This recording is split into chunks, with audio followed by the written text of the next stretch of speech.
Question 12a. Work out 16.4 minus 3.92 plus 7.8. Now be very careful here. You might suddenly think, BIDMAS. Addition has to be done before subtraction, but actually it doesn't. Those have equal weighting. And so here you do the operations in the order that they appear. So you start at the left, 16.4, take away 3.92. So let's do that first. 16.4 minus 3.92. Now you might prefer to put a 0 there. 0 take 2, I cannot do. Cross out the 4, put 3. 10 take 2 is 8. 3 take 9. Cross out the 6, put 5. So I've got 13 take 9, which is 4. 5 take 3 is 2. 1 take nothing is 1. So we've got 12.48. And we can leave that there and add the 7.8 to it. We don't need to put a 0 this time. So 8 add nothing is 8. 4 add 8 is 12. So 2 there and 1 comes with us. 2 add 7 is 9. 1 more makes 10. 1 add 1 is 2. So the answer is 20.28. We'll put that in the right place. And the one thing I would point out to you is notice how I've kept the decimal points more or less in line. If you keep them in line, it's much easier to keep the columns well organized and you're less likely to make an error. Question 12b. Work out 2,843.61 divided by 7. Now you should be quite confident with this. 2,843.61 divided by 7. 7 into 2 won't go, so we're looking at the 28. 7 into 28 goes 4 times.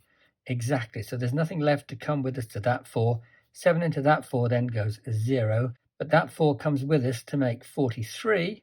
7 into 43 goes 6 times, because you know that 6 sevens are 42, so we've got 1 left. 7 into 16 goes 2 times. 2 sevens are 14, so we've got 2 left. And 7 into 21 goes 3. So our answer to go on the answer spot is 406.23. Question 13. In a game, 2 fair spinners are spun. Spinner A marked 1, 2, 4, and 6, and spinner B 2, 3, 2, and 5. The little arrows are a bit confusing there, but I think they're the spinner arrow. If the numbers the arrows land on are different, the score is the higher number. If the numbers the arrows land on are the same, the score is 0. Okay, complete the table to show the possible scores. This is part A. So let's look. Spinner A. If it lands on 1, so that's a 1 and that's a 2, then you get the higher number, which is 2. If it lands on 1 and you get the other 2, you're going to get the 2. If it lands on 1, you get the 3, you're going to get the 3. And if it lands on 1 and 5, you're going to get the 5. If spinner A lands on 2 and spinner B lands on 2, you get 0. 2 and 3, you're going to get 3. 2 and 5, you're going to get 5. And we hardly need to look at the spinners anymore now. We can look at it here. Spinner A goes to 4. Spinner B on 2. The score is the higher number, so that's 4. And that's 4. And that's 4. But that's 5. And this one is going to be 6, 6, 6, and 6. Now for part B, write down the probability that the score is an odd number. Well, how many possible results are there? There are 16. 1, 2, 3, 4, 5, 6, 7, 8, 9, 10, 11, 12, 13, 14, 15, 16 possible results. And how many of those are odd? Well, it looks like actually only those 2 and those 3. Those are the odd numbers. 1, 2, 3, 4, 5. So it's 5 out of a possible 16. Now, question 13, part C. The same game is played using spinners C and D. The numbers on C are shown, the numbers on D aren't. The table shows some of the possible scores. Our job is to write the missing numbers on spinner D. Okay, so if we look here, if on spinner C we got a 1, but on spinner D we got a 4, remember we've got to write down the higher score, so that's got to be 4. Let's look at this one. On spinner C we get a 4, we get a 0, that means they're the same, so that has to be a 4 as well. If on spinner C we get a 7, there must be a 7 on D, because we've got 0 there. But if on spinner C we get a 7 and there's an 8 as our result, that means that spinner D must have an 8. So I think that spinner D has a 4 and a 4 and a 7 and an 8. Question 14. Two people working at the same rate will take 6 hours to paint a room. Assuming that they all work at this rate, how long will it take 3 people to paint the room? Well, you've got to get your head around this, but actually 2 people are taking 6 hours. That means it's 12 hours of work. 12 hours of work altogether to paint the room. Now, if there are 3 people to paint the room, all we've got to do is 12 divided by 3, which of course is 4.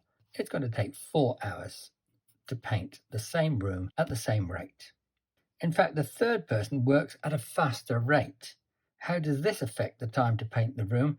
Well, if the third person is going faster, the room will be painted more quickly. It will take less time because one of the workers is working even faster than those 2 were in the first place. Question 15. 3a plus b equals 7 and 6x plus 8y equals 40 show that 9a plus 3b has a greater value than 3x plus 4y. Okay, so we've got 3a plus b is 7, and we want 9a plus 3b. Well, you may notice that we've multiplied that part by 3 and that part by 3, so we have to multiply that part by 3. So 9a plus 3b is worth 21. Let's look at the other one. 6x plus 8y equals 40, but we want 3x plus 4y, and you can see that both of those have been halved, so that has to be halved. So that's 20, so 21 is greater than 20. Question 16. Circle the point that lies on the line x minus 3 equals 0. By adding 3 to both sides, we can have just x on the left, because minus 3 plus 3 means the 3 has gone, and 0 plus 3 gives us 3. So the line is actually x equals 3, which means that the x coordinate of every point on that line is going to be 3. And the only one like that is that one. Question 17. A is a negative odd number. Circle the words that describe a squared. Well, let's take a negative odd number. Let's take minus 3. It's negative and it's odd. But as soon as we square it, we've got negative 3 times negative 3. And a minus times a minus is a plus. So that becomes plus 9. So negative 3 squared is plus 9. Look at the options. It has to be that one. It's a positive number, but it's an odd number. That's positive, negative, negative, but that's even, so it has to be that one. Question 18. Circle the ratio, which is the same as the scale. 1 centimetre represents 1 kilometre. We've got 1 centimetre, we've got 1 kilometre. Let's change the kilometre, first of all, into metres, so that's 1,000 metres. But of course, every metre is 100 centimetres. So 1 kilometre must be 100 times 1,000, so it's 100,000. So now it's 1 to 100,000. It has to be that one. I should have written centimetres there. Question 19. Circle the percentage that is closest in value to 1/3. Now you may remember that to find a percentage, we start with a fraction. We do the top divided by the bottom. So 1 divided by 3. We know it's going to be a decimal, so we can put a row of zeros. 3 into 1 won't go, so that's 0. So the 1 comes with us. So we've got 3 into 10 goes 3 times with 1 left over. 3 into 10 goes 3 times, 1 left over, 3, and so on. You can see what's happening. We might as well go all the way to there. It would, of course, go on forever. We started with a fraction. We've got a decimal. We times by 100. So 0.33333 times 100 is going to be 33.333 and so on. So 33.3 recurring. Well, there it is. Question 20. Work out square root of 121 minus, this part is in brackets, 13 minus 5 times 2, and the bracketed part is squared. So remembering BIDMAS, we ought to look at the brackets first, so let's do that. So we've got 13 minus 5 times 2. That's the part that's in the brackets. We've got to square it in a minute. Inside the brackets, we've got a subtraction and we've got a multiplication. And multiplication comes before subtraction, so we need to do the multiplication first. So we've got 13 minus 5 times 2, which is 10.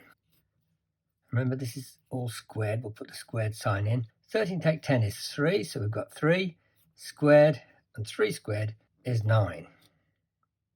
So we've sorted that bit out. Now, the square root of 121 is 11, as you know. You are supposed to know all the squares and square roots up to 15 squared. So the square root of 121 is 11. So we'll put 11 there. And we're subtracting what we found from the brackets, which was 9. 11, take away 9. The answer is simply 2. Question 21, part A. Reflect the triangle in the line x equals 2. So there's the triangle. First of all, we've got to decide where the line x equals 2 is. Well, the line x equals 2 is the line where every x coordinate is worth 2. So, for example, that coordinate there, x is 2, y is 5. This coordinate here, x is 2, y is 2. This coordinate here, x is 2, y is minus 3. So on all of those places, the x coordinate is 2. So there is our line, x equals 2. Very important to know how to do that. And we're simply reflecting this triangle. So if we pick a point like that, it's 1 square away, so it's going to be 1 square away there. This point here, 1, 2, 3 away, so we've got to go 1, 2, 3. This one's 1 away, so there it is. And we can see that we have a reflection in the line x equals 2. So we can shade that in, make it nice and clear, but there's our reflection. Question 21b. Rotate the kite 90 degrees anti-clockwise about 0, 0. So that means our center of rotation is there. That's 0, 0. We're going 90 degrees anti-clockwise. Now the easiest thing to do is to make a rough sketch of the kite, and then what I always do is put my pencil point quite sharply on the center of rotation, and we're rotating anti-clockwise 90 degrees, so it's a quarter turn anti-clockwise, and there it is. So now we need that point there, so I'm going to put a little mark there. We need the point 3, 2.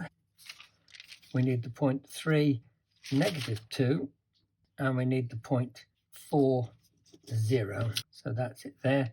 Now we can remove the tracing paper and simply join the points up.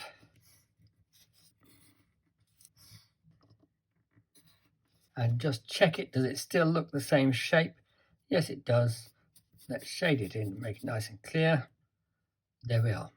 Question 22. Anna plays a computer game. Each game is a win or a loss. She wins 3/4 of her first 24 games, and then she wins her next 12 games. For all 36 games, work out the ratio of wins to losses. Give your answer in its simplest form. Well, first job, we've got to find out what 3/4 of 24 is. So we're looking for 3/4 of 24. Now, the easiest way to do that is to get the 24, split it into 4. 4 6s are 24. And we want 3 of them, because that's what it says. Split it into 4, keep 3. 3 6s are 18. So now we know that she's won 18 of her first 24 games. She then wins the next 12 games. So she's winning all of those. So 18 out of 12 is 30. She has played 36 games altogether. 24 out of 12 is 36. So she has won 30 out of 36. There's the ratio of wins to the total number of games. But I've just checked again. For all 36 games, work out the ratio of wins to losses. So if I wrote that, I'd be wrong. We want wins to losses. Well, we've got 30 wins. There were 36 games, so there must have been 6 losses. So the ratio of wins to losses is 30 to 6.